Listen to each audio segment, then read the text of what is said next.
Evening. Taking some time to connect. Good evening, ma'am.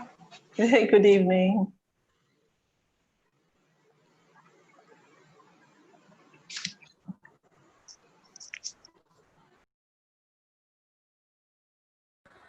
Good evening, ma'am. Good evening.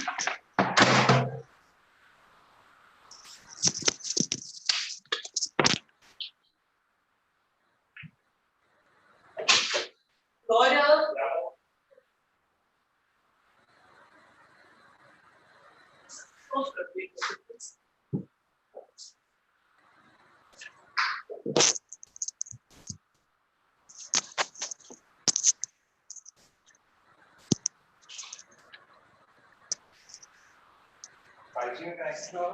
Just see.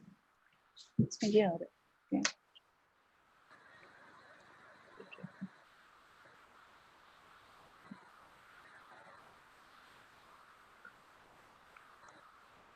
Zoom.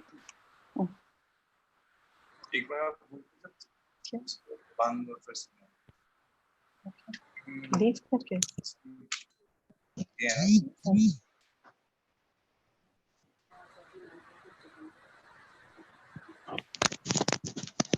Evening, ma'am.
Has Miss Palomi joined? I might just check.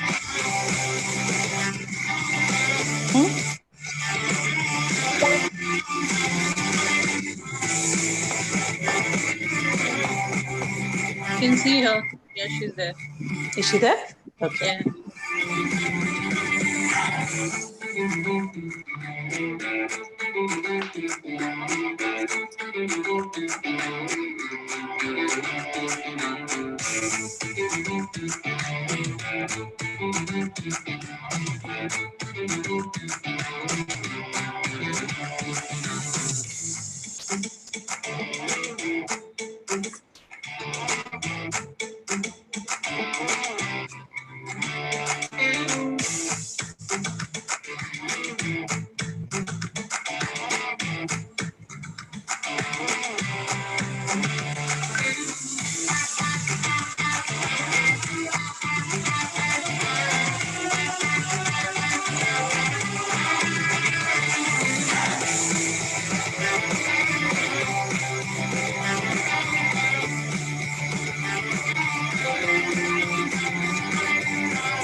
So we have all the participants.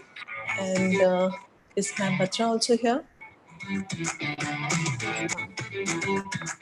We can start our countdown in the next 2 minutes. We begin. Yes, ma'am.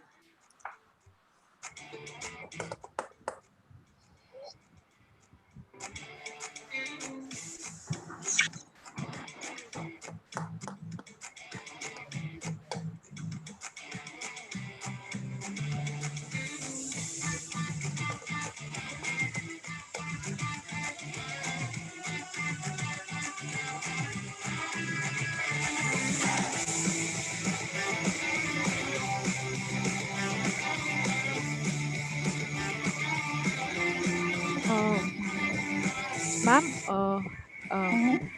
ma'am, we have already reached 100, but like Sir, Roshan Sir, Geeta ma'am, they haven't joined yet. Okay. So may we request Ma'am Harpreet, if you could kindly ask. Thank you Some for have getting to your leave. teachers to join in. But if you could kindly request some about 5 teachers They to can join us on join YouTube. on YouTube Ma'am, they can. so that they can join. Yes, ma'am. Thank you, Ma'am Harpreet. This time I'll ask your teachers to please move. Thank you.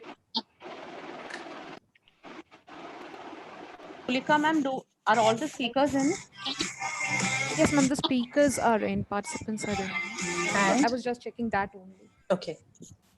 And the people, Mr. Gandhi, what about Dr. Gandhi? Sir hasn't joined yet, ma'am.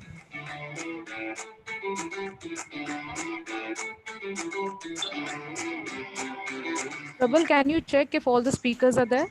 You're the host, Prabal.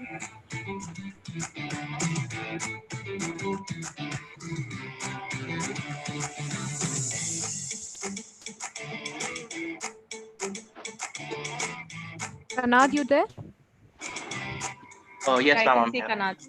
Yes, ma'am. I'm here. Amishi? Amishi? Yes, ma'am. Priyanshi? Yes, ma'am.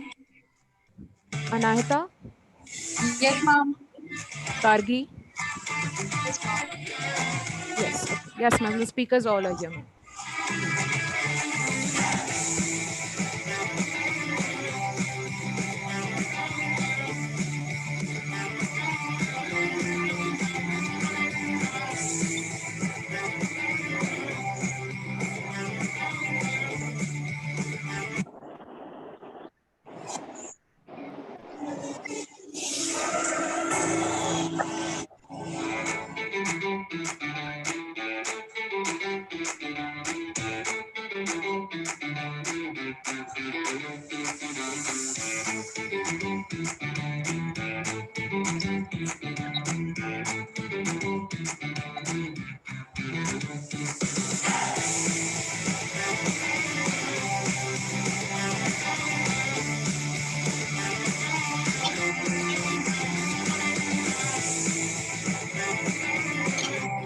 someone can bring up Mr. Gandhi, find out. Calling.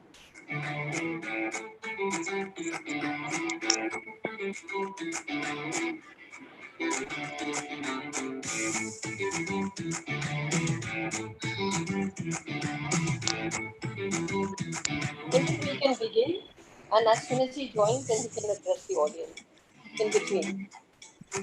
We'll just see in case there's. We'll just try this once again. Two other numbers.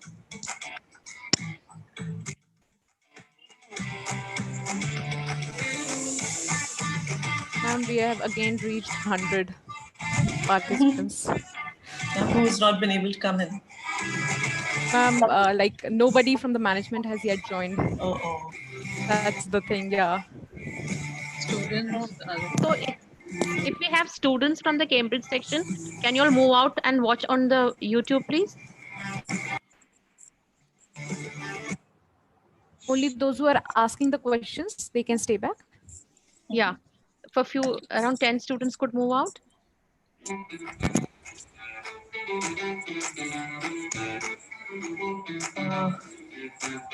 Ma'am Sushma, can you just try and call? Because I'm getting call failed and whenever I'm trying any of Yeah, the numbers. I'll do that, ma'am.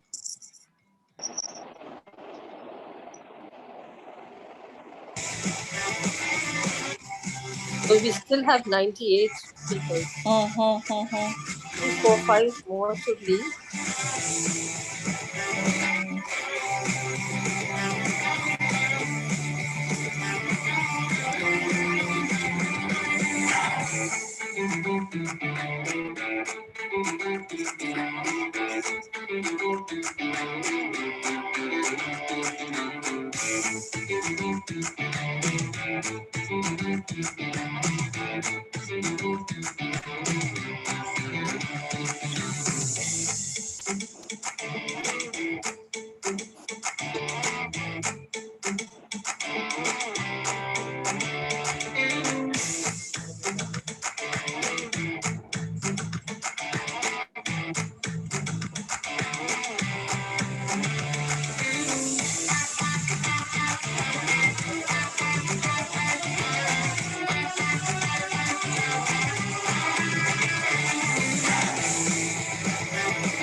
And there's some meeting going on.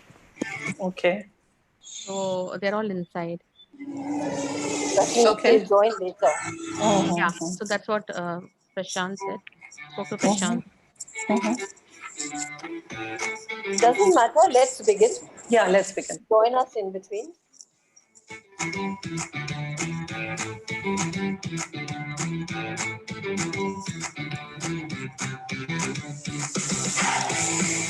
Can we start? Yes, ma'am. Gaurav, Gaurav,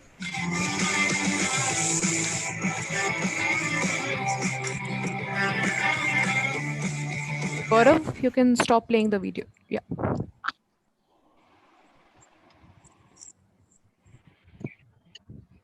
Technology will not replace great teachers, but technology in the hands of great teachers can be transformational.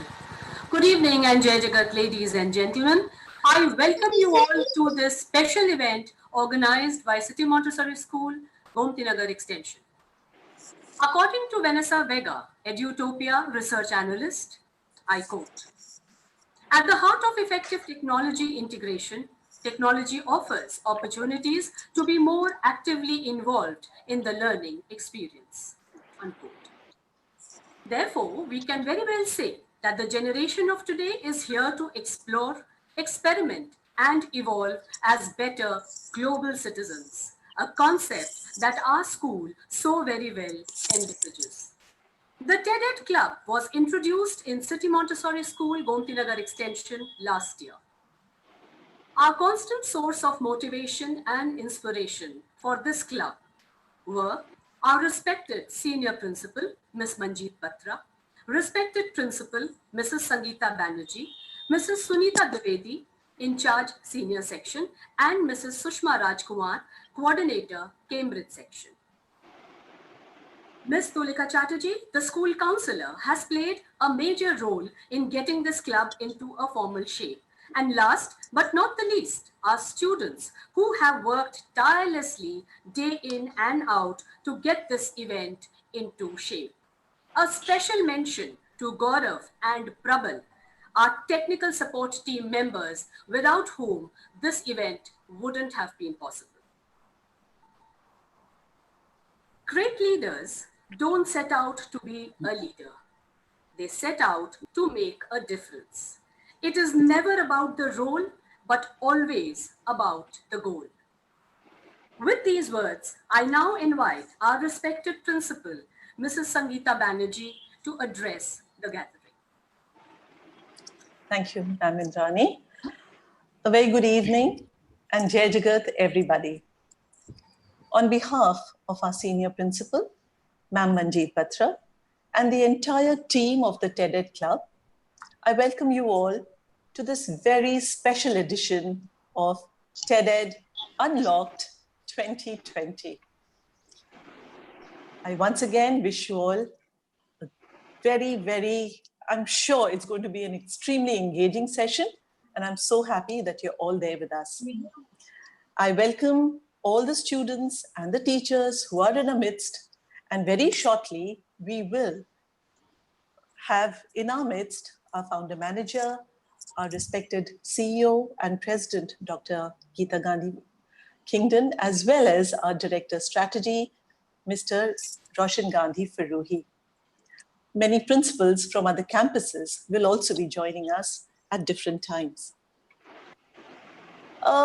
First of all, I must let you all know that today in our midst, we have a very special guest. Known to a lot of you, everybody may not be knowing her though. She is Mrs. Palomi Pavani Shukla Sharma. Yes, an enthusiast, an alumna of CMS, in fact, the head girl of CMS, a writer, a painter, somebody who writes one of the best limericks ever, a lawyer, a TEDx speaker, somebody who celebrates life, whether it is animal life, plant lives, or human lives.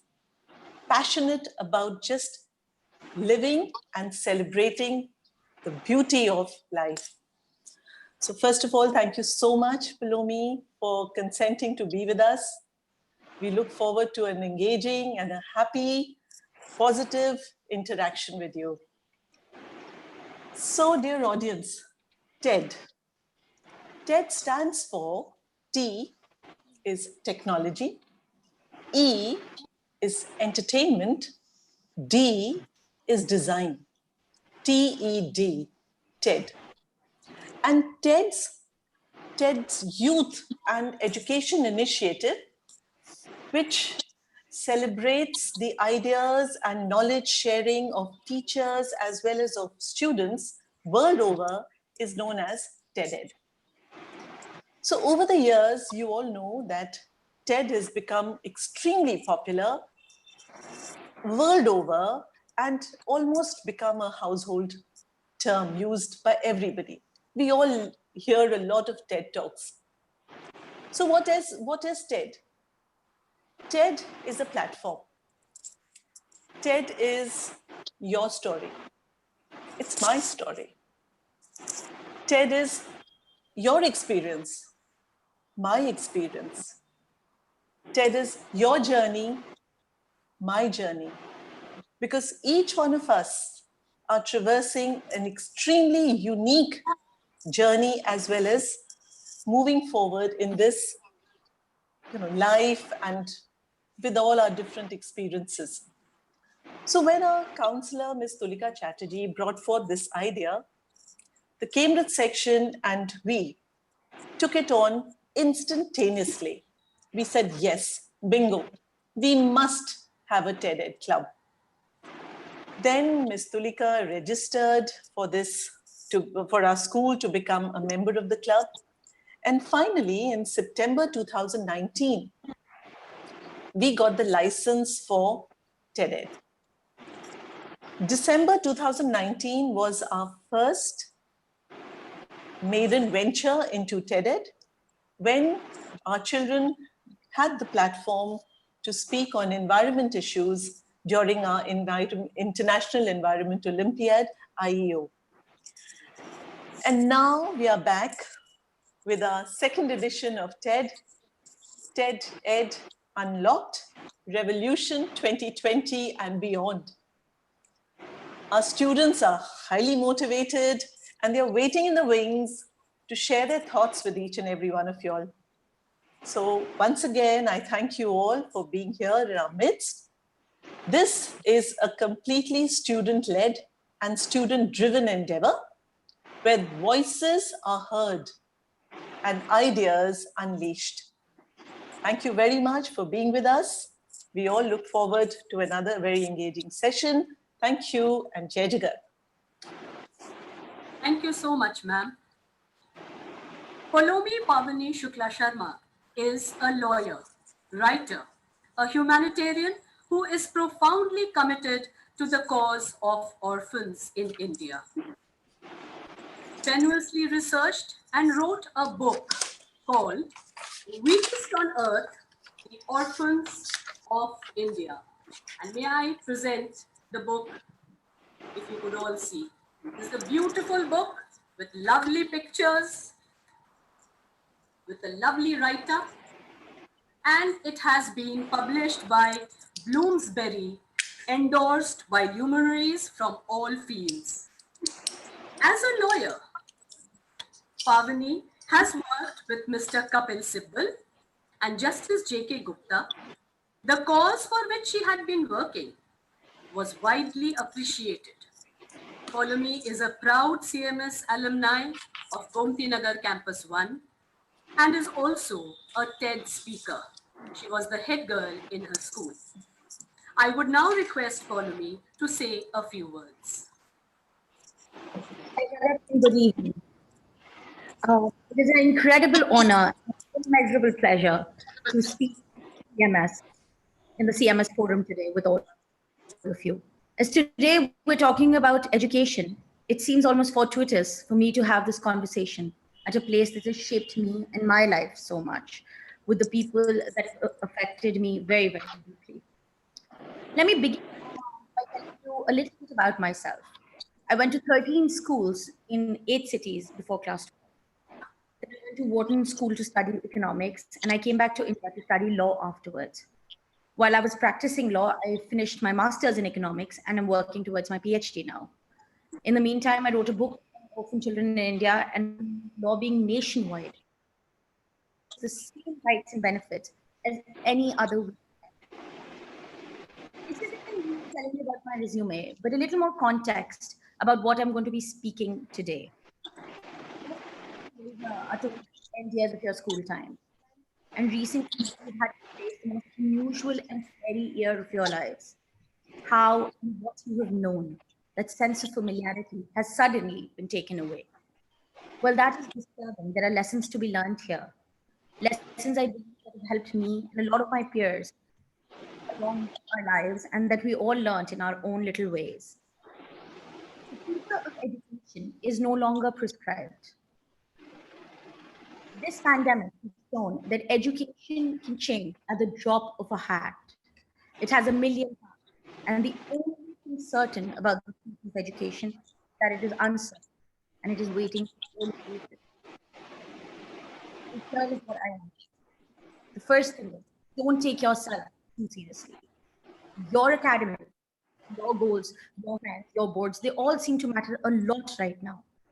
It seems as if you're making life-changing decisions right now, whether it's mathematics or to take bio or to go to the Cambridge section or to go to ICSE or, go become a doctor or do anything. But these are not. You will grow up and your choices will change. And as you grow up and your choices change, your goals and ambitions will change. I'll tell you a few words of my classmate. A friend of mine, She worked really, really hard to get to IIT, and she didn't. She became a civil engineer at SRM Chennai. Then she went to U Chicago to study the civil engineering with a master's and took a computer engineering class just for fun. There, her computer engineering professor found her so talented that he made her stay back a year, do an extra master's in computer engineering, and now she's in Microsoft. Another friend of mine, and he was really bright, and he got into IIT Kanpur, computer engineering, graduated at the top of his class, and decided he wanted to be a musician. Another friend of mine went to Nalsar to study law and is now a photographer. And one more friend of mine went to DU, did her honors, was working, and then last year decided she wanted to be a doctor and is now in her first year of MBBS. So, I'm not sure I want to be an economist or a lawyer or an author full time yet. And I don't think I'll ever be sure. And that's okay. Do what you don't do as well as you thought you would do, as you it isn't the end of the world. Second thing that I want to say to yourself is don't take yourself too lightly too. While the integration and the differentiation and the economics and thousands of equations that you're learning today may not help you in your real life tomorrow, skills while learning them will help you forever. The discipline, cost of learning, the ability of working hard and dealing with things you like, more importantly, that you don't like, of understanding and negotiating authority are skills that will come handy to you forever. Remember to respect yourself and to give yourself the skills and tools that you need to succeed. And also remember, persistence is an invaluable talent, and the persistence to learn will help you always. As Greta Thunberg and Malala have taught us, single people can get the world to listen. And on any scale, small or big, each one of us is capable of creating a reality that we like for ourselves. I'll give you an example of my own thing. When I wrote my book on orphans, I was really disappointed that suddenly the world didn't wake up and start doing things for these children when they deserved it so much. And that's when I started writing letters, and I filed a PIL in the Supreme Court, and I started meeting people, and things started happening. Telangana has declared them as OBC. Delhi has given them special rights in education, and I think after a million letters by me, the union budget for orphans has doubled. So each one of us can do whatever we want to do if we give ourselves the skills that are needed, and this is the time to give yourselves those skills. The third thing that I want to say to you is be adaptable. You're lucky. This pandemic has forced you to adapt and teaching you a very valuable skill at an age that you can learn easily. When you grow up, it becomes more and more difficult to learn new things and to adapt. So, this skill that you have acquired, remember to use it whenever and wherever you face any difficulty, you face anything. This will be incredible for you. And the last lesson that I would say, in some ways, the most important, is fall in love. Fall in love with something that has nothing to do with your studies, which has nothing to do with your work. It could be painting, it could be cooking, it could be walking your dogs, it could be solving puzzles, but fall deeply and passionately in love with it. Because in situations like today, where you are alone, where you're faced with uncertainty, it is the thing that you love that is independent of everything in your life that helps you go on. I'll explain in a very simple way. Let's measure your happiness on a scale of 1 to 10. There will be good moments, successes, things that make you euphoric, that take you up to a 10. But there will be horrible moments and miserable days that bring you down to a 2 or 3. It is on these days that the thing that you love, suppose you love to paint and you paint, will bring you up to a 6 or 7. So don't underestimate this. Fall in love. Education will change drastically with this pandemic. The World Economic Forum talks about the technological revolution of education. Technology will make education both more accessible and easy for some, and less accessible and farther away for others. Students will be learning at their own pace, something which can be good for some and bad for those who benefit under regimentation. But we will hear all this from the students themselves as they delve into the various aspects of the future of education. For now, I thought I'll take this opportunity to speak about some lessons that will never change. I'll end with something that used to be written in class 11 in my classroom in CMS that has stuck with me all my life. Education survives when what has been learned has been forgotten. So don't forget the important things. Thank you.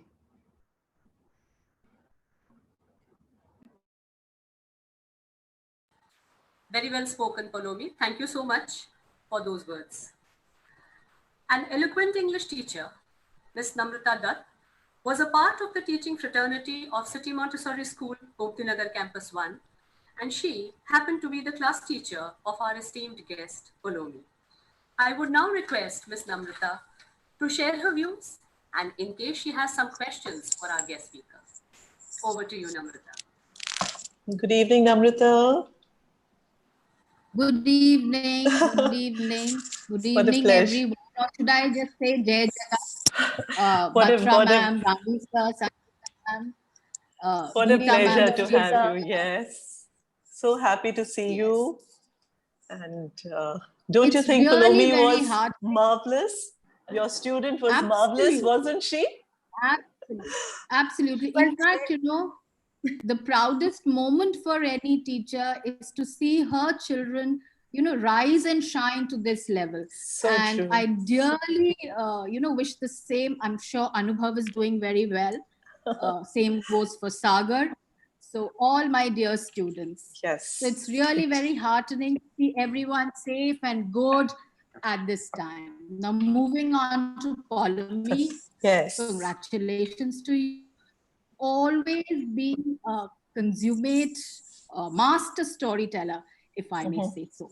So you reminded us here to look at life and especially education as an engaging playing field.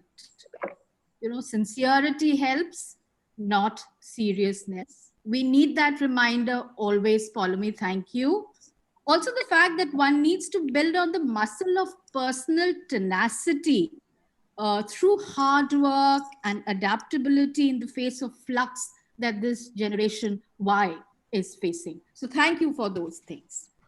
So for everyone here, Sangeeta ma'am set the tone by reminding us also that TED is a platform to share stories. And we've heard so much about Palomi. I'll here tell a little story about the teenager Palomi as I knew her to be. This is what we were waiting for. This is what we wanted from you. One of my earliest and lasting memories of Palomi go back to her standard 10 days. Palomi, how long ago was it? 12 years.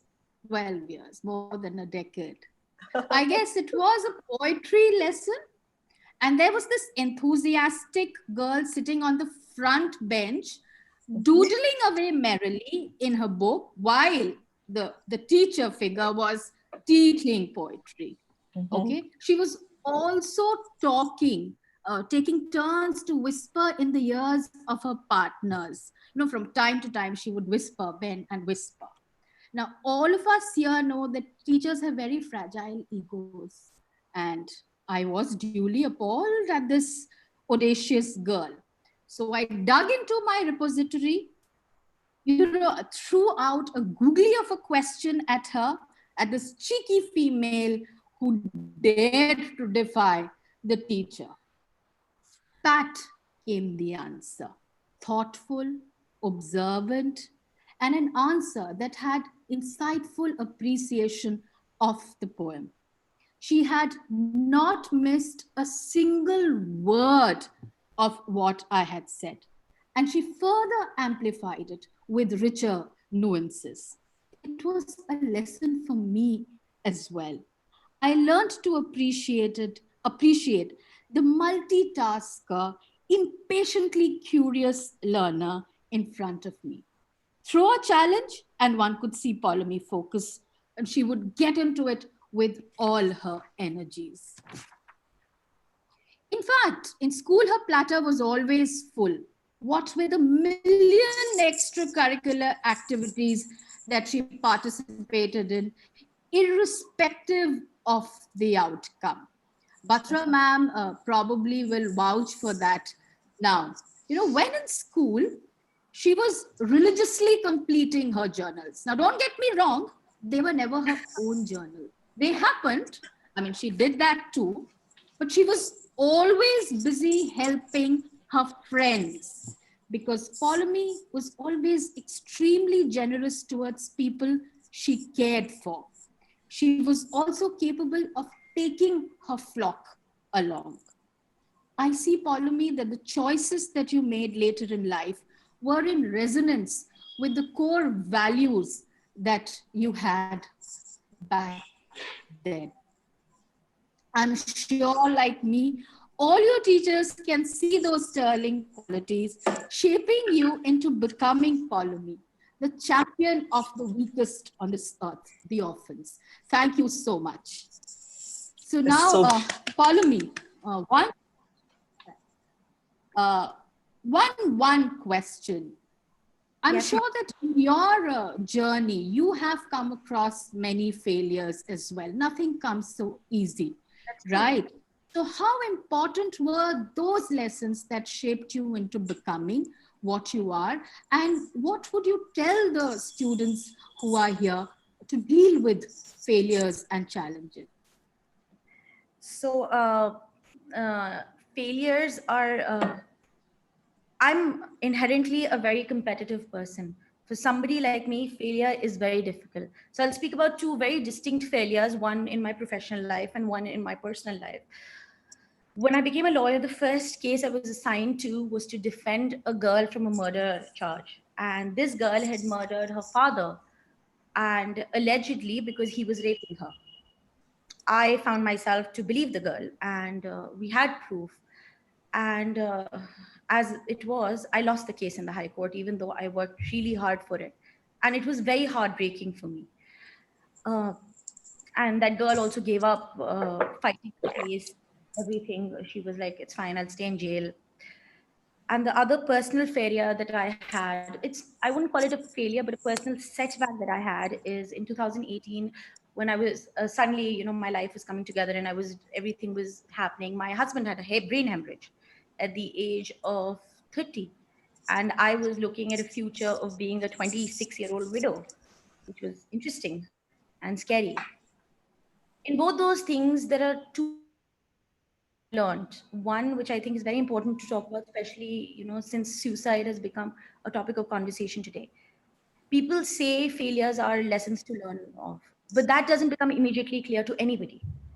Failures are hard, and failures can derail you. So don't be afraid if failure is making you feel bad. It's probably doing the same to everybody else. Nobody's life is perfect. Life perfect in pictures is only that much. Nobody's life is perfect. So reach out, ask for help, professionally, personally, however. Don't worry, your failure isn't defining you. It's not the end of the world. But in that moment, it is tough, and other people will understand that. You don't have to just take a stiff upper lip to it. You have to talk about it. And eventually, the second part is that you should pick yourself up and move on. A lot of cards will be dealt to you that will not be perfect. And, there will be situations that you can't help sometimes. But then you will move on from them, and there will be successes. Like the first one that I was talking about a year and a half later, I developed the ability and the guts to take that case to the Supreme Court, and we overturned the conviction. But it took me a year and a half to have the ability myself and to convince my clients that we could do this. And it was enthralling, but there was a chance we could not have overturned the conviction. So there are things that you might not succeed in, but that does not define you. But you have to dust yourself, move on, and eventually the lessons the failure teaches you will become clear. They will make you stronger. So everything everybody says is true, even if it doesn't seem true in that moment. So these are the things that I'd like to say to kids about failure. At least that's what my failures taught me. Sure. Yeah, remember two things: talk to people, talk to friends, talk to professional help. Nothing to be ashamed of, and eventually you'll move. Great. Beautiful. Very well. Thank you so much, Ptolemy. Thank you, Namrata ma'am, for joining. I mean, seeing you Yeah. always throws me back. Anything for you, anything for my children, where whatever we are for them. Child again. And Namrata ma'am is in Mumbai. Yes, Namrata? COVID capital as of now. Don't worry. That this too shall pass. Yes, absolutely. I will now. I would now like to open the house for further discussions and questions. Akshita, if somebody has a question for our guest speaker. Yeah, thank you, Indrani ma'am. We now have the opportunity to ask questions from our guest speaker. If anybody has a question, they may kindly raise their hand in the participants list.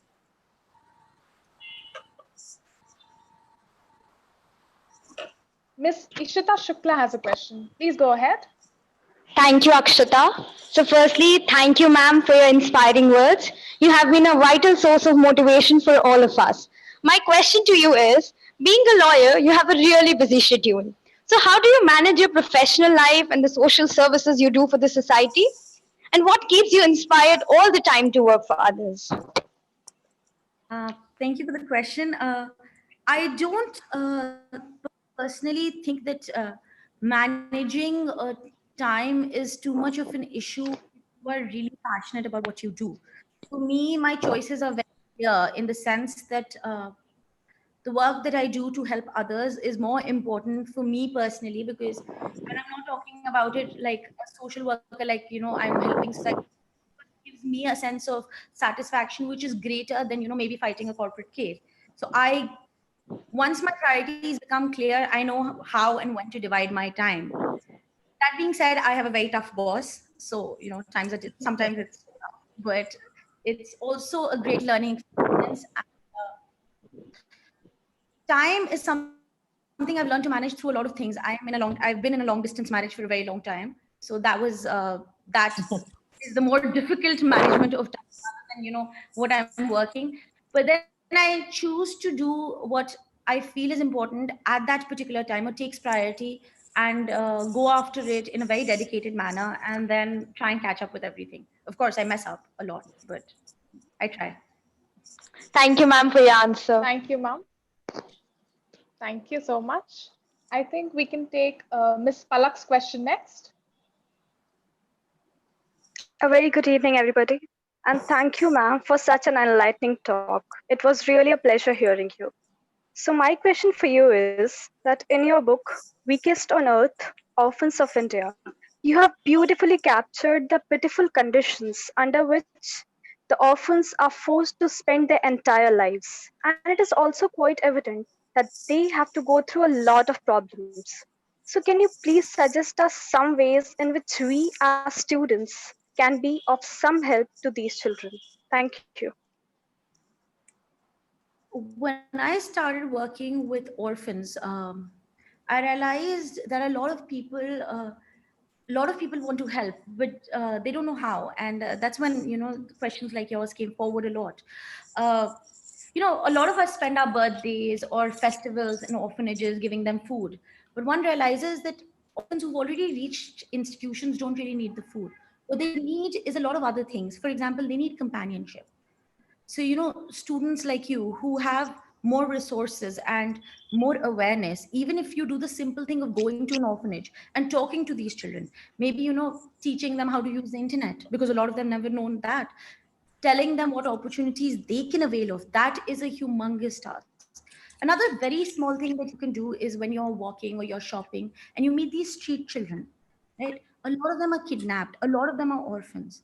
So if you spend instead of just, giving them money or helping them, spend 5-6 minutes talking to them, finding out what their circumstances are, maybe taking them to the nearest police station to be admitted in an orphan, or reporting them as kidnapped, you could really change their life.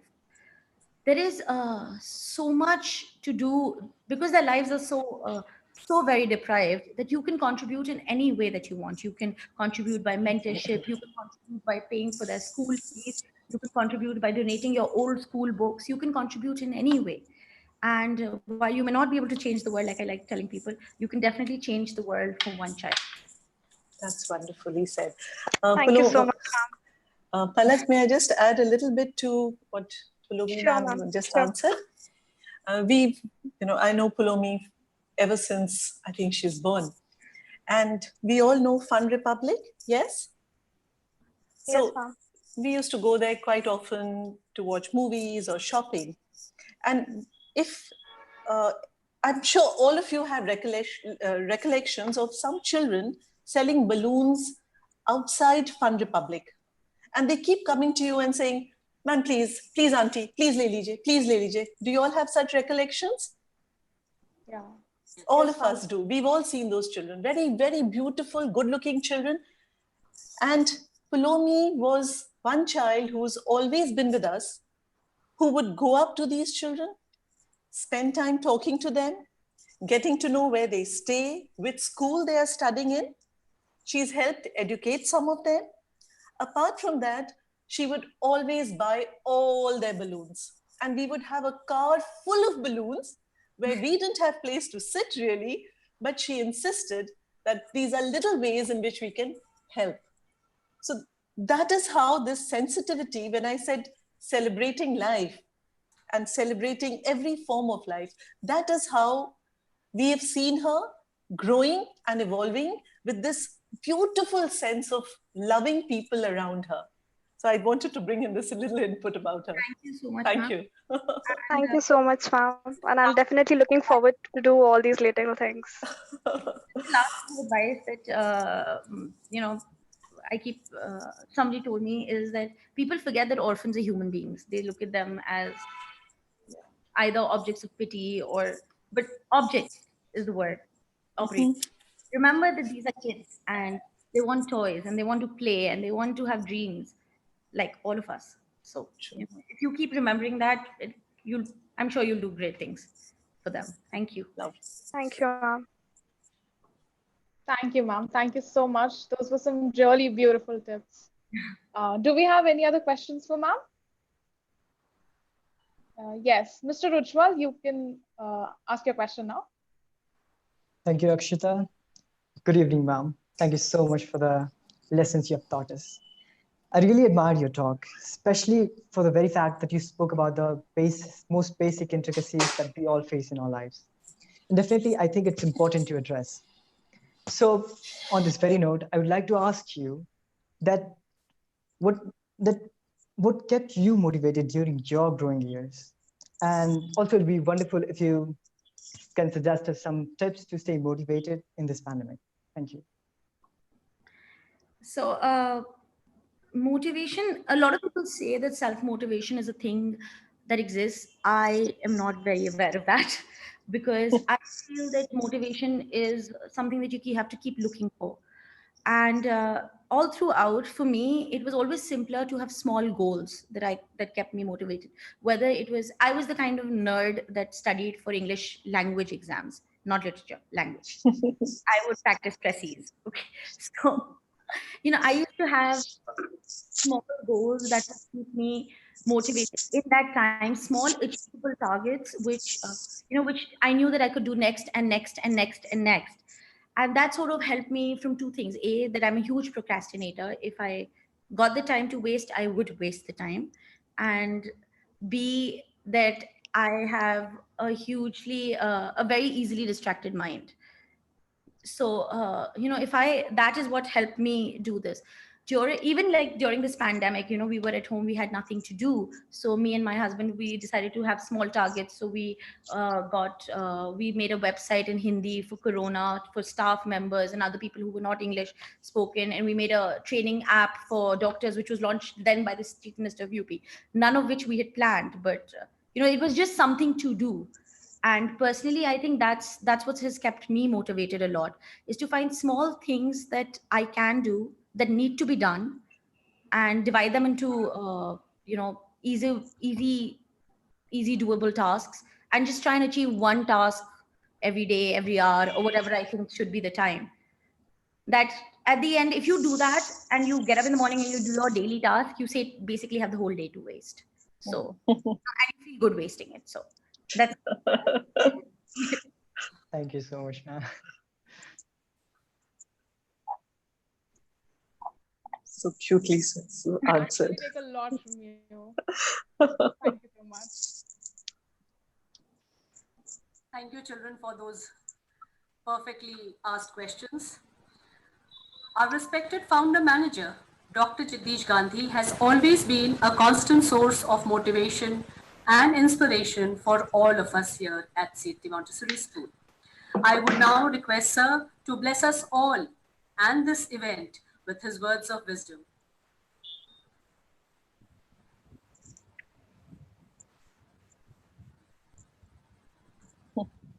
He's on a call.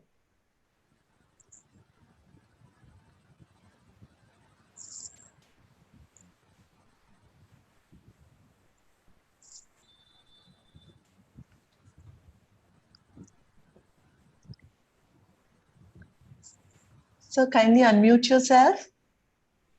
Sir, you need, sir, unmute, please. No. No, he hasn't unmuted yet.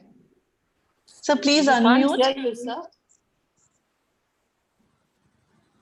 So we can't hear you. Yes. Yes, sir. Most Honorable and respected Miss Manjeet Batra Didi ji, the Senior Principal of Gomtinagar Extension, and most respected Sangeeta Banerjee Didi ji, the Principal of Gomtinagar Extension, and Polomi Shukla, Pavani Shukla, that is, now she's Sharma as a chief guest of this function. So we are very happy and I welcome you all. First of all, the future of education. Future lies in giving the good values and preparing our children for future. And what is the future going to be? The future, we require unity of mankind, unity of the world, unity of religions. We want unity in the family, unity in the society. So now this is the time when we have to work for unity.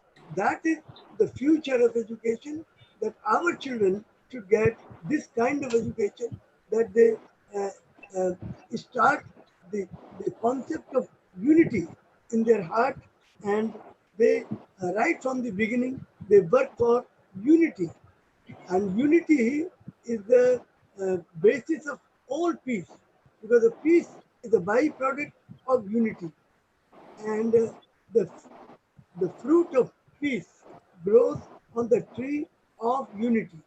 If there is no unity, there cannot be peace. And if there is unity, there will be peace. And if there is a peace, there will be prosperity. And without peace and without unity, there will be chaos in the society, and there will be bickering in the society, and society will be disintegrated, and there will be no rest in the society, and society will not make any progress. Even in a family where the members of the family are united, they prosper. Every member of the family makes lot of progress. But if there is, pillaging, or there is hatred for each other, or no good relationship, then no member can make progress in the contingent world. So therefore, it is very important. The concept of future of education depends upon the kind of education we provide. So the kind of education that we have to provide to our children is that of the unity. So unity in the family, unity in the society, unity in the religious unity, and unity in the world, for which we are propagating the concept of one world parliament, world government, world court of justice, world currency, weights and measures. So this is all needed for this concept. So everything begins with education. Nelson Mandela says that education is the most powerful weapon which you can use to change the world. If you want to change the world, that is through education only. Mahatma Gandhi said, if we are to teach a real peace in this world, if we are to carry on a real war against war, we shall have to begin with the children. Victor Hugo, Paulo Freire says, education changes the people and people change the world. If we want to see a good world, we have to give good education to our children, and we have to change our children. We have to create in the mindset that ultimately they have to form a world parliament. Our school, you are all doing the world parliament to bring home the concept of the parliament in the minds, the receptive minds of the children, that ultimately they have to form a world parliament. We are having the all religion prayer, which means the एक ही छत के नीचे हो, अब सब धर्मों की प्रार्थना, परम पिता है, एक सभी का सब में हो ये भावना. Family unity is also very, very important. It is a it is the basis of all human unity. It is the basis of all social unity. So first and the foundation stone is to be laid only through the family unity. So family unity should be our priority, and then we have to work only for unity, teach unity to the children, and let the children be the propagator of the philosophy of unity. Our country has a philosophy of Vasudhaiva Kutumbakam and Jai Jagat. Recently, our Honorable Prime Minister Modi ji said of Vasudhaiva Kutumbakam and the concept of Jai Jagat, he enumerated in his speeches. And our Article 51 of the Constitution of India also says the state shall endeavor to promote international peace and security, maintain just and honorable relations between nations, foster respect for international law, and encourage settlement of international disputes by arbitration. So our constitution also promotes the unity of mankind, because it is through the unity that we have to create a arbitration which can settle the issues between various nations. For example, there is the issue of Kashmir in between India and Pakistan. So this issue has already been settled, but still the enmity exists. So the only way is through the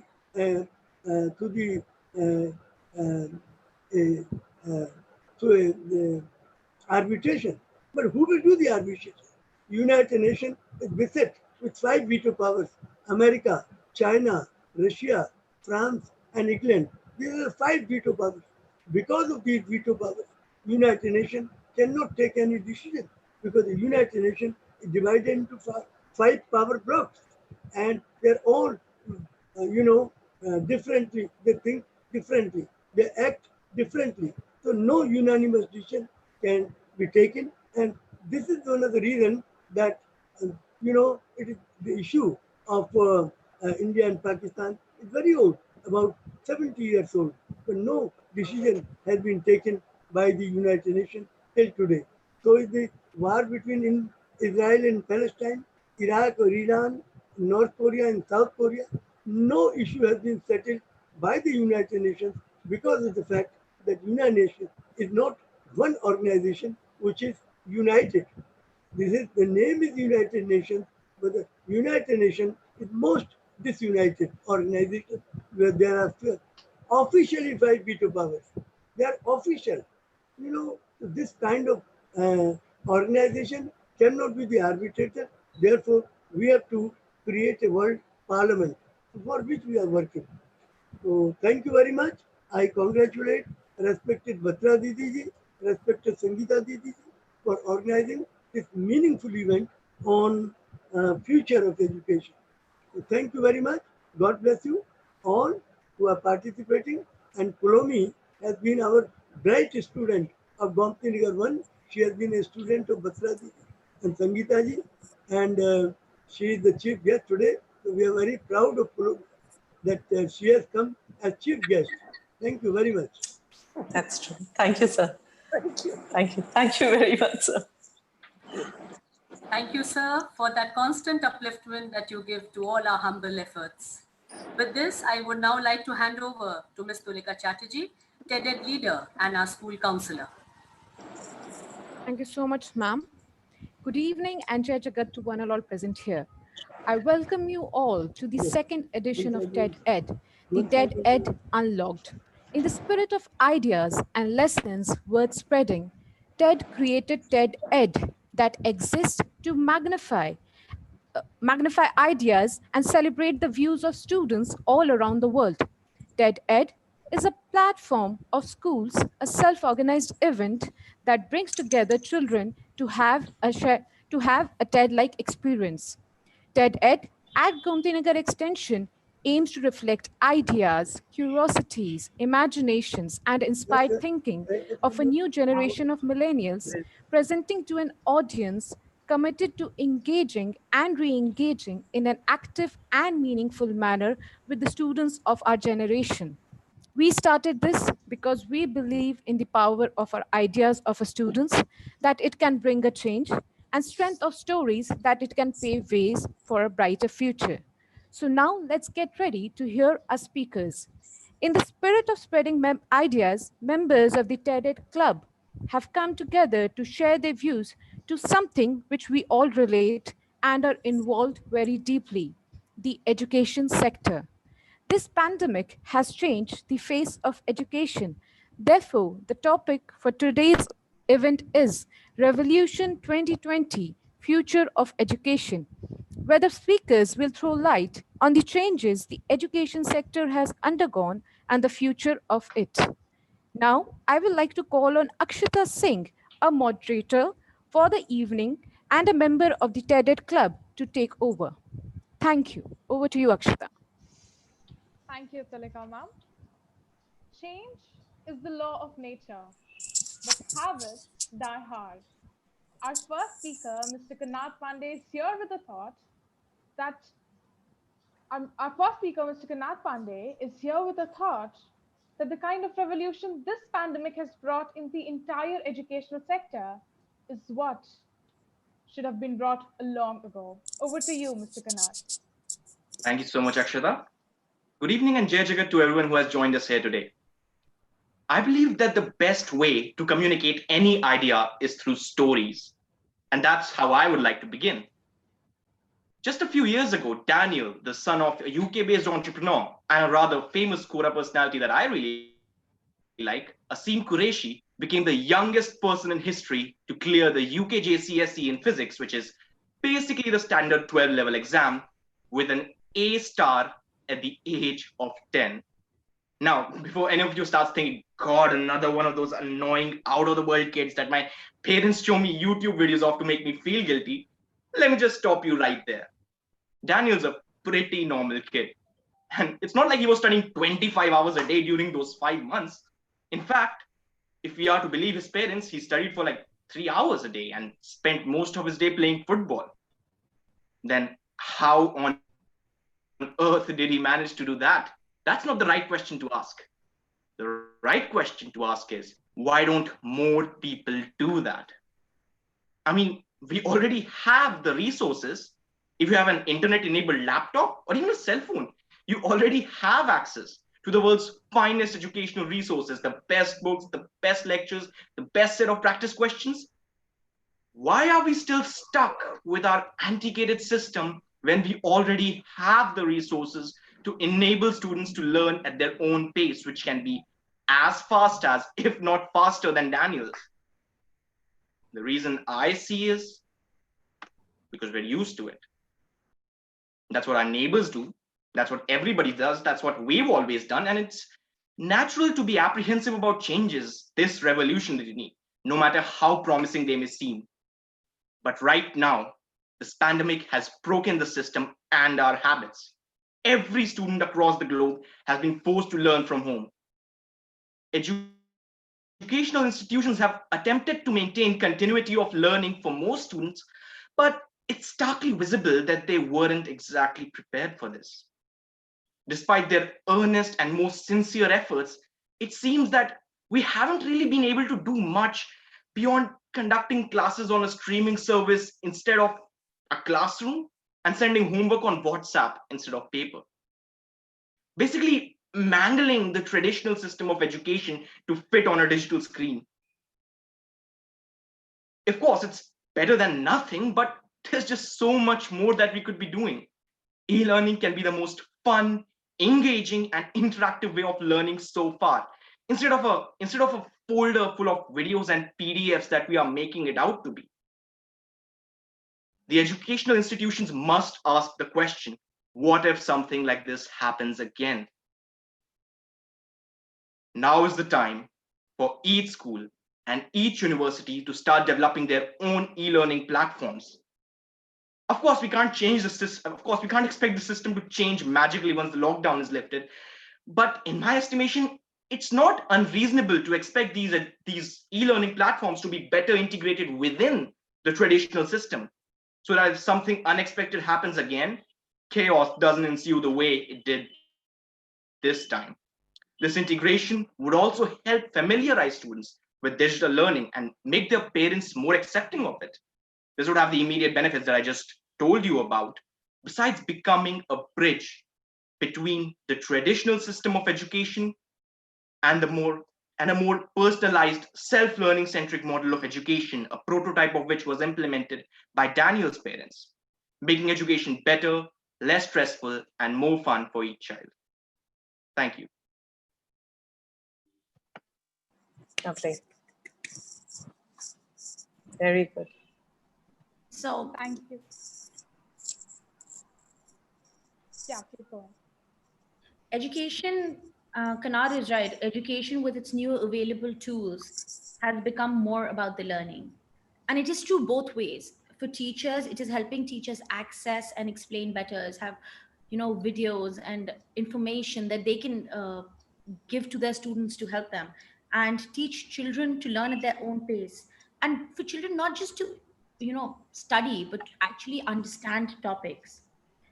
And the bigger part is that it has opened up options for students who may not thrive in the traditional learning environment, options for students who may not benefit, who may be too shy to ask questions in class, options for many students. And he's right, e-learning and technology is now part of our lives, and slowly and surely this will become integrated in our traditional systems. And earlier, and this is ages ago, they used to be learning through book. And in our Gurukul, there were no books, and the printing press changed everything. And that is a bigger, if not another of that proportion, and it will change. Very good point. Thank you. Palomi, may I just interrupt you for a minute? I think at times your audio gets a little muffled. Let me check. Just at times, it's a muffled sound. Is it better now? Perfect. See, now when you're not speaking, there's that little hissing sound.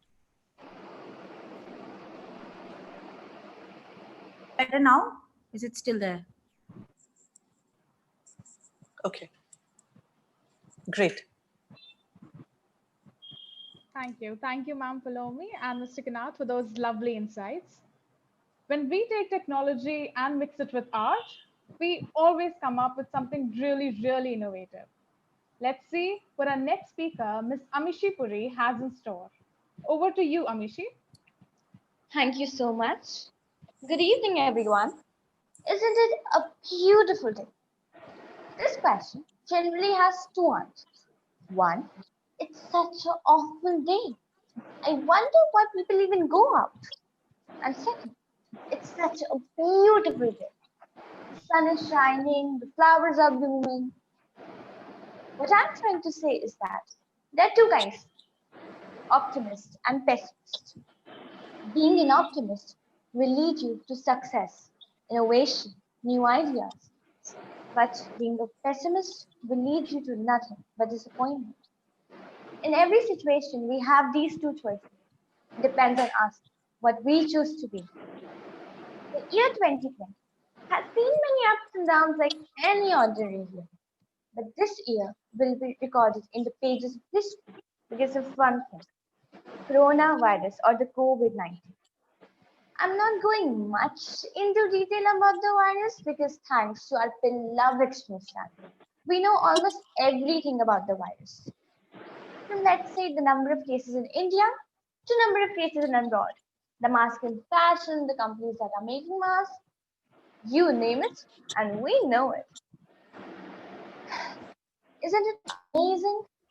But there's one thing that we should dwell on is that how it has changed everything around the world. And not just the world, how it has changed everything around the world. From what we wear to what we touch and the number of times we wash our hands. It has changed everything. But there is one thing that has changed the most. That is our education system. Today, we can't physically meet each other, so we do it virtually. We rely on man's greatest invention, the internet, more than we did, let's say, a few years ago. Nowadays, we have online classes, meetings, conferences, ETMs, and can you even believe it? We're having online TED. What I'm trying to say is that this method is going to widen our platform, where the privileged as well as the underprivileged, everyone can get education. Now this internet is available everywhere, and with this method, education will be available everywhere. Believe it or not, this simple innovation is going to lead to new changes. We might have found the key to the new era at the wrong time, but this is the future, and I hope you're ready for it because things are going to be different. Thank you. Very well. Lovely. So, as Amishi said, because education is now universal. While access is still a matter of privilege, education has simply become easier for the remotest kid in the and the most backward kid in the world. The internet, in some ways, is the world's largest library and is a great tool for the most remote child connected to the best teacher in the world. However, it is the access to internet itself that widens the gap. But like she said, and how she began, it is time to be optimistic. We have this wonderful new tool, and we have these wonderful methods of distance learning. It is time to leverage these, fill in the gaps of education that were not there. Thank you. Very well spoken. Thank you so much, ma'am. And as Amishi mentioned, that things are going to be really different from now. What I feel is that this time it's not only going to be the survival of the fittest, but also the quickest one to adapt. Everything can change in the blink of an eye, and this is quite evident from what has happened in the past few months.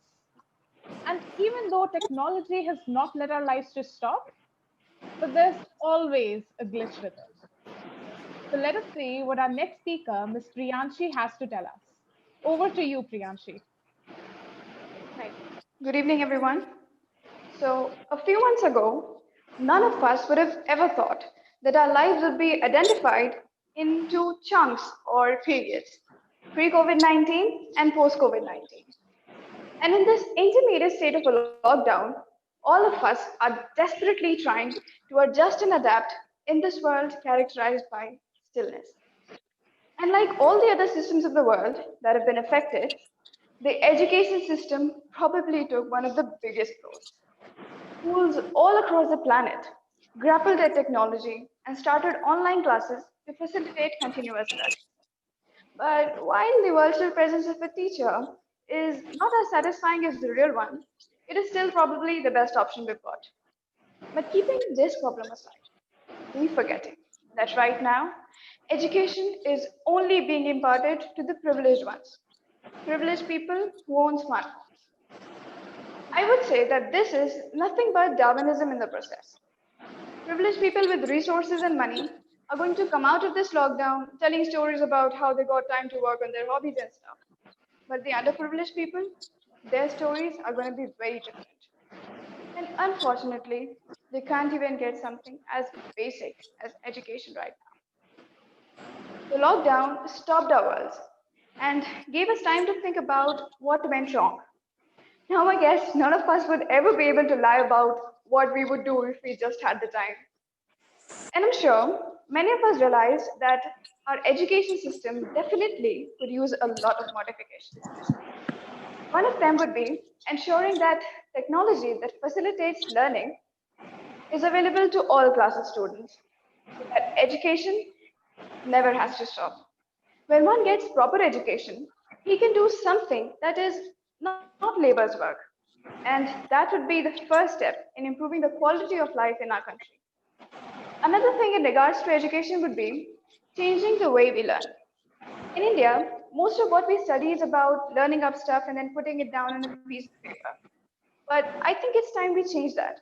I think it's time we moved on to more practical based learning. Taking example from a country like Japan, which no doubt is a very developed country, their students rank highly among the OECD students in terms of reading literacy, mathematics, and science. So learning from them, if we too place a high amount of importance on practical based learning, I'm sure that that would lead to a deeper understanding of subjects among all the students. And in the long run, it would pave way for successful individuals who allow for socio-economic mobility and easily gaining employment in the country's rapidly developing economy. These are just one of the few things that the lockdown has taught us. I think that we should all grab this golden opportunity and work towards the betterment with the knowledge gained for improvement. We, the youth, are the future. And therefore, it is our responsibility to toil and make our nation a beautiful place to live in. So let us all take a pledge to smile and work hard in the future to make way for prosperity and happiness. Thank you. Very well spoken.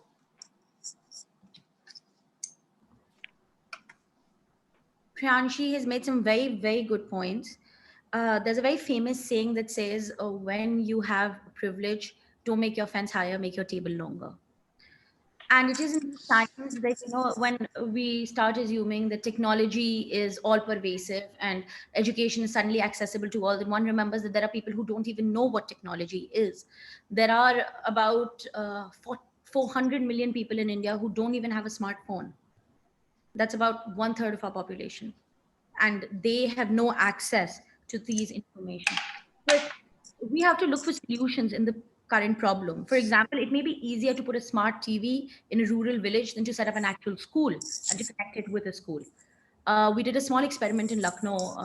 Me and my husband, we raised funds and we donated smart TV during COVID-19 to all the orphanages in Lucknow. And 3 months later, when we were talking to them, there are more students who are enrolling in Sarkari schools because of those smart TVs than there were before. Wonderful. So even if we get the taste of education to the remotest corners, then the world can change. And education does change the world, like Priyanshi said. Famous economists have shown that even 1 year of education can raise incomes by 10 to 15%. So very good points, and we should be really aware of our privilege whenever we do anything. Thank you. Thank you. Thank you, Pudomi.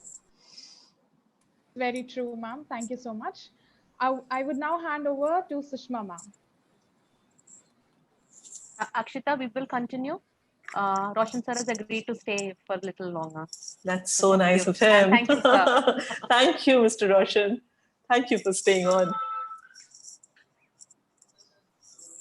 The human life on Earth is a series of revolutions, where each revolution brought with it new habits, new culture, and a whole different lifestyle. Our next speaker, Miss Anahita, is here with a view that the kind of lifestyle we students have adapted to due to this revolution is what the future of education is. Anahita, you may now present.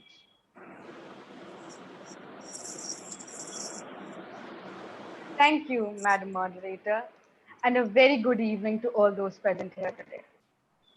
So, if I had to compare this time in our lives to literally anything in the whole wide world, I would probably choose a roller coaster, full of twists, turns, and loops, sure, but also because there is this overwhelming sense of a loss of control, almost as if we were riding a coaster in the dark. We have no idea where we are going, or how we are going to get there, or even if we're going to get there in one piece. But boy, is it going to hurt. The reason for this loss of control, of course, is the fact that we don't know where we are going, because we are the very first generation to ever face a calamity this big. We feel like there is nobody who could ever come close to relating to what we are going through right now, because they've never been in this situation before. We feel like human history is a long line, a timeline almost, marked by different calamities. But that is not right, because history is not a line, it's a circle. And all this has happened before. Sure, the exact same situation may not have occurred before, but the general trend has always been the same. has been the same. There's a crisis, there is innovation, there is exploitation, and then a crisis again. We are walking the exact same track again and again. It is time we learn how to break out of it. Does anyone here know what is the oldest piece of literature we know about? The answer is the Epic of Gilgamesh, that clay tablet you see at the top of your screen. A tale roughly attributed to 2000 to 1400 BC. And do you know what is the most famous part of this tale? The answer is the flood. That's right. Even the oldest piece of known literature references the flood. What does this tell us? Simple. The conflict between nature and human beings has existed since time immemorial. We have constantly been at odds with our natural surroundings, and so it has always been forced to throw various problems at us in order to show its might. And here is a little factoid about us humans. If you wave a red flag at us, we'll probably grab that flag and wrap you in it. We are naturally aggressive beings, and we consider every natural calamity a test of will, a challenge, so to speak. We thus always try to answer in kind. When nature burned away forests, we cultivated the land it left behind. When we started colonization and got hit by malaria, we created quinine. When Noah got hit by a flood, he built an ark. Basically, when life gave us lemons, we decided to squeeze them in life size. But what if we were wrong? What if these calamities are not challenges thrown at us by a devious enemy, but actually pleas of help? Think about it. We were never supposed to do the things that we are doing today. We were supposed to remain insignificant cavemen all our lives, but we decided that we were meant for greater things. Ever since we got the use of fire, we've been going out of our way to manipulate nature. And that was okay when we shared the fruits of our labor with all the inhabitants of Earth. Noah's Ark contained a pair of every single species of animals, after all. But now we use it for our own personal gain. We have developed misguided notions about success, and most of them seem to hurt the natural world around us. Our actions seem to actually be a thinly veiled attempt to destroy the world. Poaching, pollution, global warming. So, what if these crises are half hearted attempts by Mother Nature, the mother of all the beings that we are killing, to stop us? If this is true, then we have been looking at it all wrong. These skirmishes shouldn't be thought of as small phases in our history. They should be our primary focus for the future. We need to use all the resources we already possess: the internet, television, even time itself, to finally understand what nature is experiencing. We need to learn how to make peace with nature. And that, for me, will be the future of education. A world in which we have finally come to terms with our place in the world. We need to stop thinking of ourselves as apex predators on top of the food chain. That only brings a high sense of self, which in turn causes us to think of the entire world as our own personal playground, and of education as a tool for our survival. Education should not be limited to only tales of human wants, needs, and conquests. We need to think of it as a tool for change, a bridge between us and the natural world. We previously only innovated because we wanted to win this fight against nature. We now needed to start living with nature. We need to realize that our needs are in no way superior to those of the beings around us. We need to start listening. And we need to do all this so that one day, hundreds of years from now, a child may find himself cycling through a grove of trees on the way to school and not be burdened by petty worries about marks, money, or fame, but so that he can actually be excited by the prospect of helping the world.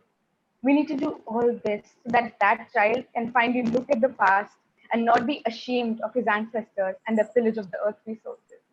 We need to do all this so that that child can look back at the past with a smile and at the future with hope. Thank you. It's beautifully expressed. Well done. And I thought that was beautifully said. You're right. The future of education is not just to live in the world, but to live with the world. It's not about technology or, you know, more construction and more conquest, but more about being aware, being conscious, being responsible, but taking conscious decisions, taking responsible choices, being responsible consumers. it is in these times that the world is protesting, and I'm reminded what a wise man Martin Luther King Jr. was. He said that education is nothing but intelligence plus character, and character is really important. Thank you. Wonderful. Thank you, Ma'am Palomi and Ms. Anahita. Those were some really great insights. Thank you so much. Technology has been in the lives of the Indian teenagers since a long time now. But we never really realized that its basic purpose of spreading knowledge and staying connected could actually bring about a revolution in our lives. Here we have Ms. Gargi Bharadwaj, our last speaker, who would be talking about how technology has acted as a lifeline in this pandemonium. Over to you, Gargi. Thank you so much, Akshita. So I think I'll start by highlighting a key point, which I think got buried somehow. So what's important in the 21st century is bridging the gap between a teacher and a student. And I think technology has done a spectacular job in that arena. Like, envision it. Even though there are 50 other students in the class right now, somehow it still seems like a one-on-one session with the teacher.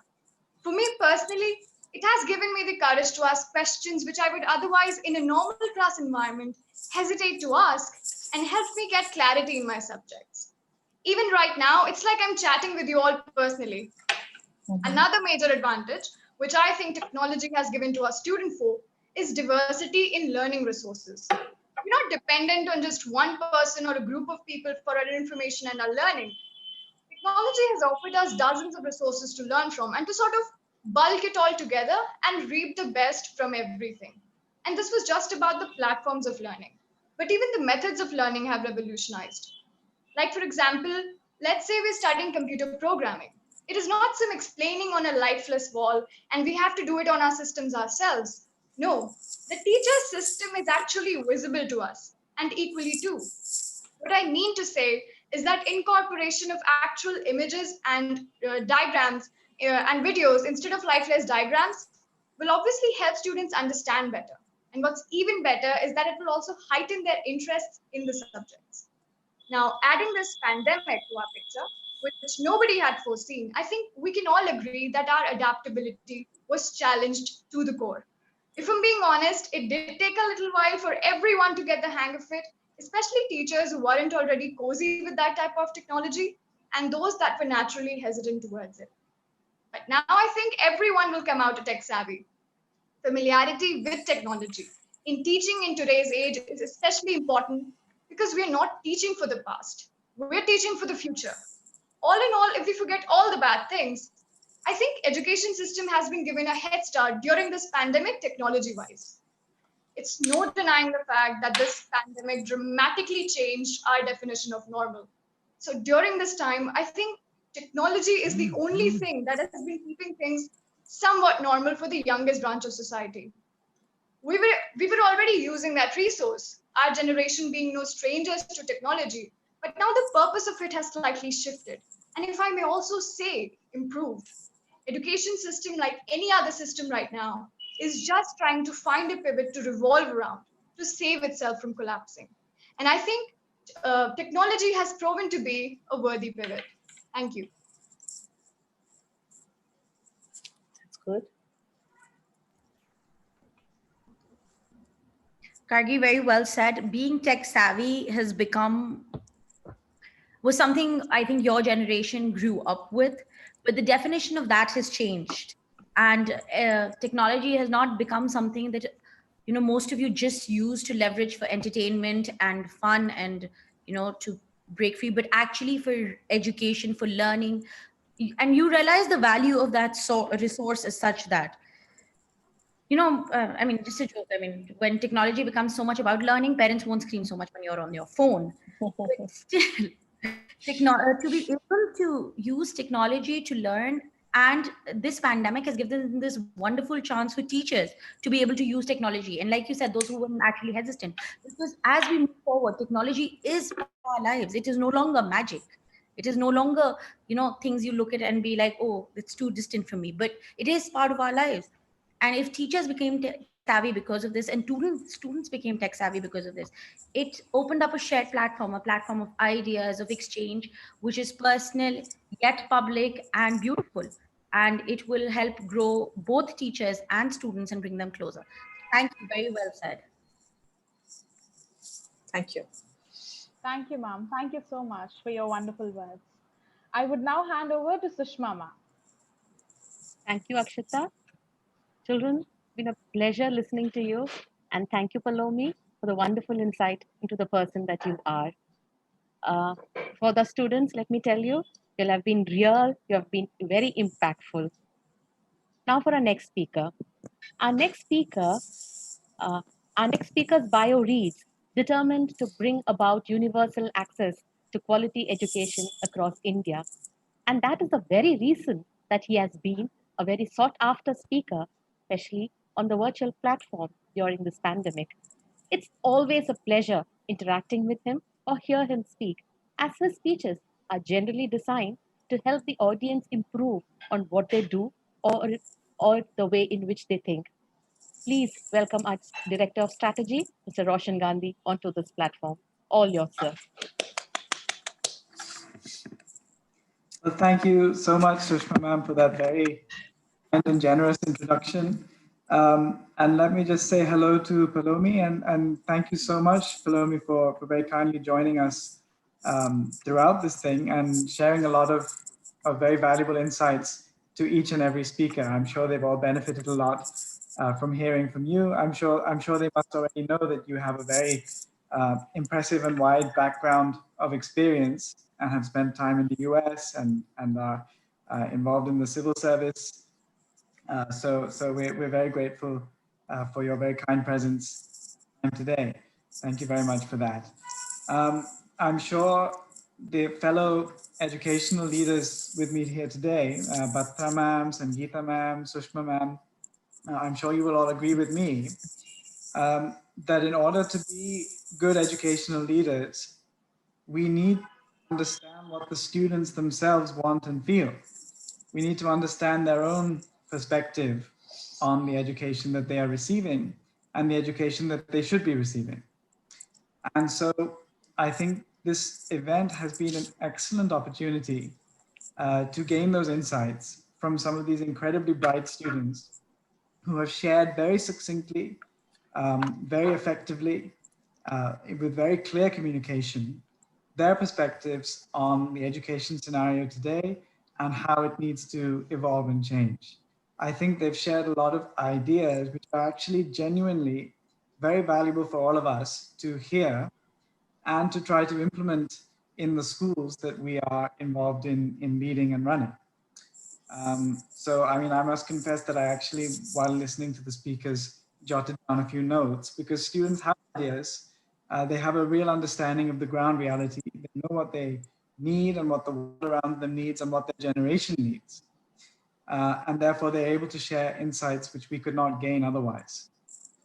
So I heartily congratulate you all for organizing this event, and I heartily congratulate the students for preparing such excellent presentations. Each one of you spoke very well, very clearly, had very clearly structured presentations that focused very directly on important points and which raised valuable issues.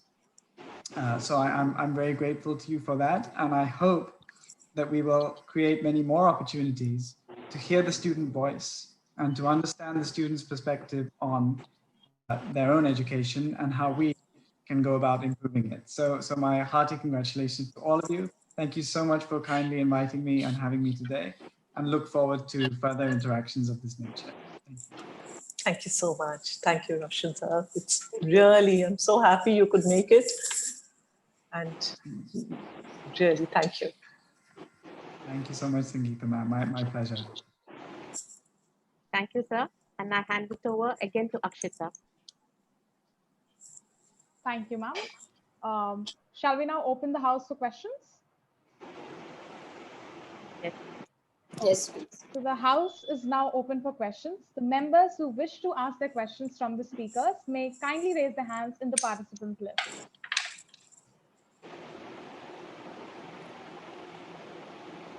Yes, Miss Naisha, you can go first. Thank you, Akshata. My question is for Mr. Kanad. First of all, I'd like to appreciate you. Your talk was extremely inspiring, I must say. You made some excellent points. My question for you is, Mr. Kanad, while the integration of e-learning may be a boon, don't you think that this might reduce the term education to a much narrower concept?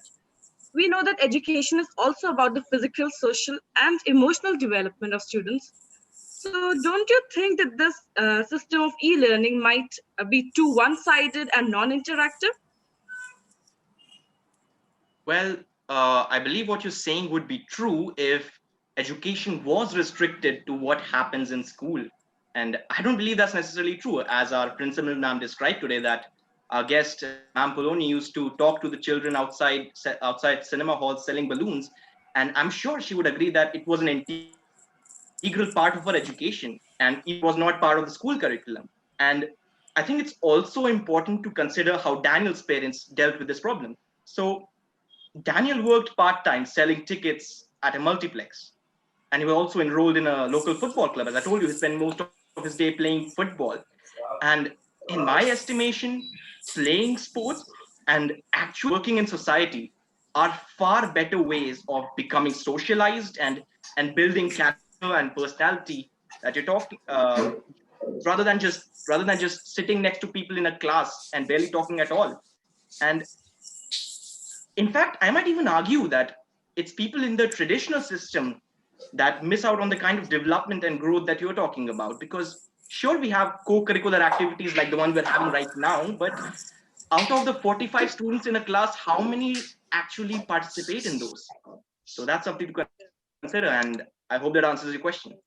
Yeah, that makes sense. Thank you so much. Thank you, Naisha, for your question. And thank you, Mr. Kanad, for that lovely explanation. Thank you. Ms. Ishita Shukla has the next question. Please go ahead. Thank you, Akshata. So my question is for Miss Amishi. Firstly, I'm quite impressed with your talk, Amishi. It has really changed my perspective of thinking and turned me into an optimist. My question to you is, as you mentioned that online education has widened our platform, but the underprivileged children are unable to attend the online classes because they don't have an access to a smartphone. So what are your views on this? That's a very interesting question. And for that, government is taking steps like they've introduced 2 to 3 educational channels like ABP Anand, where they're trying to impart education through the most common mode of entertainment, that is our television. And they have even launched many apps like Disha app, where they're trying to help many lives out there. And of course, we can't unsee the efforts that our teachers are making. They're working day and night recording their lectures, they're making videos, they're making worksheets so that these students can download it whenever internet is available to them. And they can, their learning doesn't stop. But there's always more to be done. And I hope I satisfied your question. Thank you, Amishi, for your answer. That was really wonderful. Great. Thank you so much. Do we have any other questions? Miss Amna, we can take up your question now. Thank you, Akshita. Now, my question is for Ms. Priyanshi. Thank you for your talk. I found it to be really insightful. Now, you mentioned that there are alternative methods to education that are much more advantageous than the traditional classroom setup. So, could you please elaborate on the benefits that practice-based learning has as opposed to the classroom setting? For the question, Amna. So, theory teaches you why. It is primarily built on the experiences of other people. It tells you why one technique fails while the other works. While practical knowledge helps you acquire those things, which later become the tools of your trade. I feel that theory is often taught in the ideal of vacuum, while practical knowledge is gained through the reality of life. Also, it leads to a deeper understanding of subjects because you're the one doing it. So I hope that satisfied your question. Thank you. Thank you. Thank you, Amna and Ms. Priyanshi. Some Mr. beautiful Laksh, questions that are being asked. Some very thought-provoking questions also. Lovely. Mr. Laksh has another question. Oh, great. Please go ahead. Good evening, everyone. My question is to Ms. Palomi. My question is, being a JYP animator, I have came across various definition of ugly, rather ugliness. So I really wanted to ask you, means I'm really excited to know your answer. Being a social worker, what is your definition of ugly? Okay. That's a very interesting question. I think I would define what you think ugly is what you would be ashamed of in yourself, whether it is a character trait, whether it is an action, whether it is what you say. I think that would be the definition of ugly for me. If I saw somebody behaving a certain way or being a certain way or saying something that I would be ashamed to do myself, I would consider that person ugly. It may not be an all pervasive thing. I may think that action is ugly. I may think that that word was ugly. But I think that for me would be similar to beauty lies in the eyes of the beholder. Ugliness also lies in the eyes and the ears and the temperament and the sense The mind and the mind. mind of the listener. Absolutely. Definition is ugly. That would be my definition of ugly. I mean, I wouldn't bring it down to physicality or aesthetics. Absolutely. That is really varied, and like Dali and Picasso have shown us anything can be beautiful. Great. Really enlightening. Thank you so much. Thank you, ma'am. Do we have any other questions now? Yes, Miss Ipshita has a question.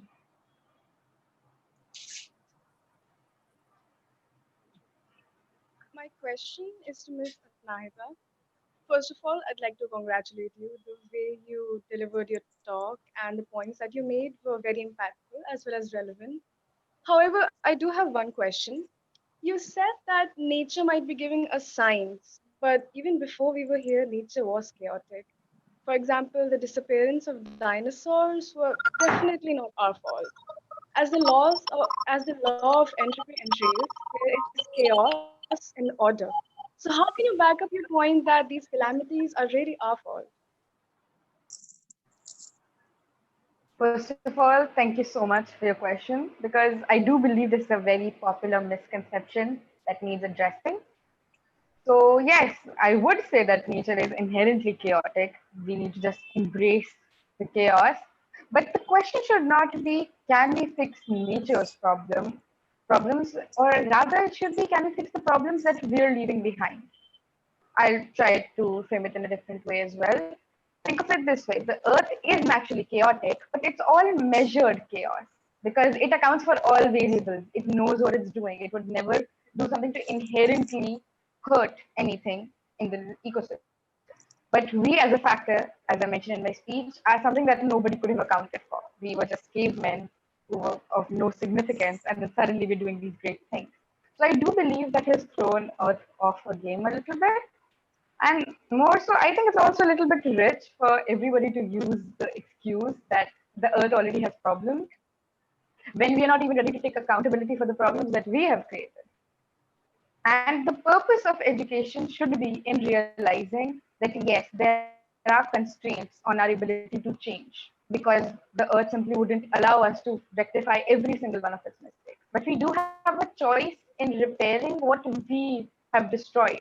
And we as a generation should decide to leave behind an earth that's, if not better, at least not worse than the earth that we came to. So yeah, while we may all be insignificant little dots on the fabric of the universe, we should remember that we should try not to destroy this dot completely before we leave and ensure that it remains the way it was.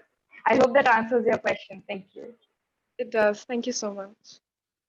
Thank you. Thank you so much. And as Anahita mentioned that there's already a lot of chaos on earth, what I would want to add is that I think that we as human beings are the reason for most of its chaos.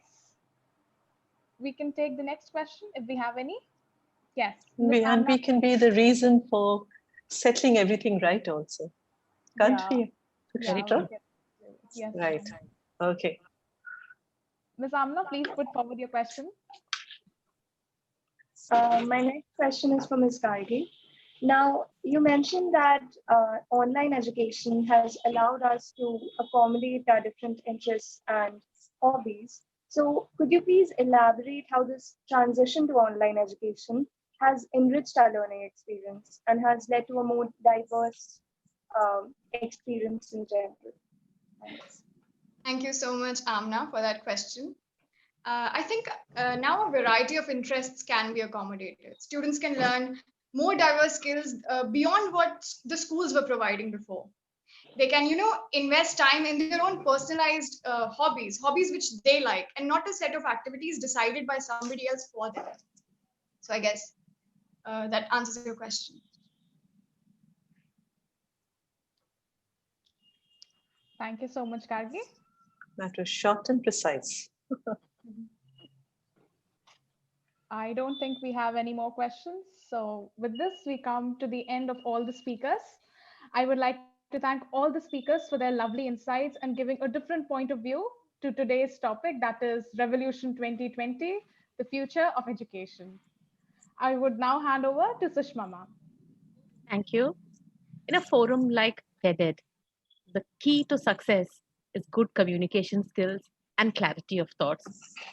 Our next speaker is a charismatic leader who's always able to give a fresh perspective to her audience. Her speeches are always empowering and impactful. Her thoughts are lucid in both English and in Hindi. In fact, it is this quality of hers that inspired us to set a challenge for her students. We called it the bilingual Bhashan. Students had to speak for a minute in English and move over to Hindi. So please join me in welcoming our president, Dr. Geeta Gandhi Kingdon. Great.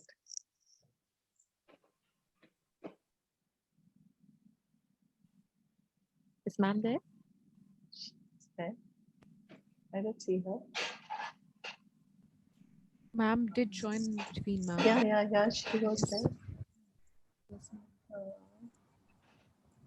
I can't see her now, ma'am. She was there. Yeah. Maybe she got disconnected or... No. Okay. That's okay. In case ma'am can rejoin, that's great. Otherwise. Yeah.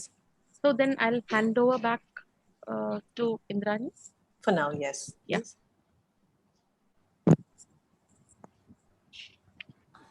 Indrani ma'am, would you like to take over? Yeah. Thank you, Sushma ma'am. We at City Montessori School, Gomtinagar Extension, are actually blessed to have a very dynamic and meticulous leader who is a constant source of immense inspiration for all of us. It is because of ma'am's guidance, motivation, inspiration that we at CMS Gomtinagar Extension, as a team, as a family, we are able to deliver such great events and results. Respected Senior Principal Ma'am Manjeet Batra is a lady par excellence. I would now request Ma'am to say a few words and bless the children for this event. Thank you very much, Indrani ma'am. I take this opportunity to thank our founder manager, Dr. Jagdish Gandhi, for being with us, for motivating us, for inspiring us, and for sharing his views today. Thank you very much, sir. I would like to thank Mr. Roshan Gandhi, our Director Strategy, for joining us from UK. I think it is morning, maybe 10 or 11 in the morning. Thank you so much, sir, for joining us. It's always a pleasure to have you with us. I go back 10, 11 years back. Pulomi, who joined us then in Gomtinagar 1, and as Namrita ma'am pointed out, she used to do so many things at the same time and not focusing much on academic. Used to wonder how she's going to perform in the board exams. But then she always used to do so well and used to really surprise us and come up with flying colors. Thank you very much, Pulomi, for joining us. Thanks, young, smart lady, young lawyer, young author. My best wishes to you. You are really doing very well. We are really, really proud of you, Palomi. I'd like to thank Namrita ma'am for joining us. She was an excellent English teacher whom we had in Gomtinagar Campus 1. It was a great loss when she left us because she was getting married, so she had to leave. And it is nice to see you, Namrita, after so many years. My best wishes to you also. I'd like to thank Tulika and all the TED Club members for doing such an excellent job. You people have done, spoken so well, each one of you, you put forth your points so well. A big, big thank you to you. Thanks to Indrani ma'am, to Sushma ma'am for looking into all the details. And a big, big thank you to Mrs. Sangeeta Banerjee, the principal, because she looks into all the details, the minutest details, gone through so many rehearsals to make sure that everything goes off very well. So Learning thank you from the very best. much. And to the audience also for putting up such thought-provoking questions. Well done everywhere. I hope it was a fruitful session for each one of you who could make it, who could join us from YouTube, on the Zoom. There were quite a few who were there on Zoom also. A big, big thank you to each one of you. Thank you very much and bye-bye to all of you. Thank you so much, ma'am. Thank you so much. Thank you. Like I said, we're learning from the best. So little details. I for detail, we're learning from you. Yes. And I just wanted to round up with our speakers have spoken so beautifully that I feel we have given them a platform through just a TED-Ed to shape their journeys to actually become one of the top TED speakers in life, where they'll have so much more that they have accumulated in their lives. We're sure they're going to be very successful. And 10, 20 years down the line, we'll see you on the big platform, the TED Talks. You're all going to be there. Thank you, Ms. School. I think I saw Abha ma'am also, the principal of Gomtinagar Campus 1. She was there. I don't know whether she's still here or not. Thank you very much, Abha ma'am. You're there for joining us for this session. Aditi ma'am was here too. There were a lot of events happening at the same time today. So I don't know. I don't think Abha ma'am is now here. She was here. I just saw it sometime back. So was Aditi. But it's been a beautiful session. And lovely children. Children have Thank really you so spoken much. beautifully. Very proud of each one of them. Yeah. Done a wonderful job. Really. And once again, Palomi, thank you so much. It's so good to see our little young kids grow up into such beautifully evolved humans with such a clear understanding of what they want to do in life. This is so important. And I'm sure the children have learned a lot, how they can really learn to live their dreams. You can think out of the box and be as good at multitasking as you can. I know that is what Palomi's her forte. She was so good at it. She was listening, she was drawing, she was studying, she was paying, she was doing so many things at the same time. So when we keep our faculties open, I remember she used to be on the bed lying and sketching because she's a left-handed person too. So she's sketching and there's a book on the other side and everything is happening at the same time. So it just means all her faculties are in the present, in the now.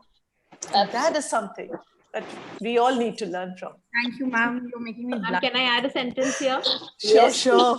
I mean, I just want to add that this is what we all wish for all of our students, for them to come back as such successful people. And God bless you all, children. Seriously. And thank you, Palomi. I'm sure they will all come back. We're very proud of these children. Very, very proud of you all.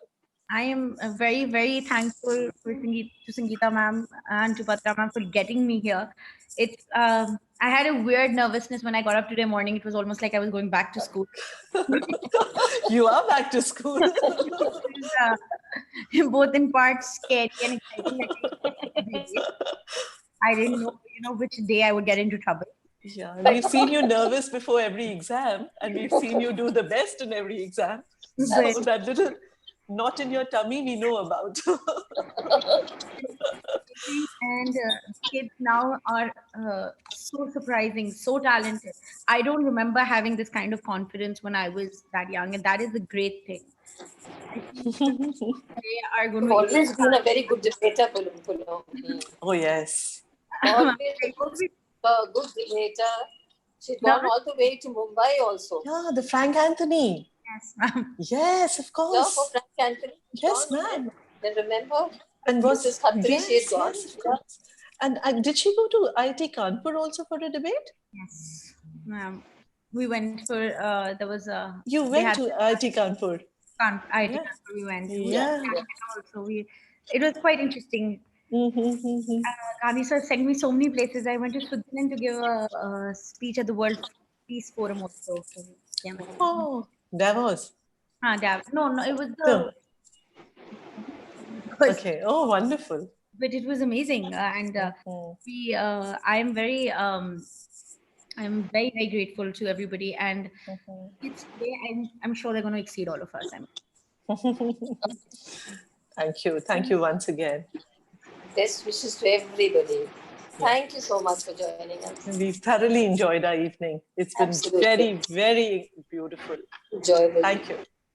Thank you, everybody. Thank you, Ma'am Tulika, Thank you, ma'am. Indrani, and Sushma, ma'am. Very Every good. detail, everything was fantastic. Thank you. And thank you, audience. And Thank you to very much. Gaurav, we forgot Gaurav and Praval also. Oh, yes. Gaurav, where Yes, did ma'am. done both Yes, of you? yes. Thank Techies. you. Yes. The technical support team, I call them. Absolutely. So true. Thank you so much. Thank you. Bye-bye. Thank you very much, everybody.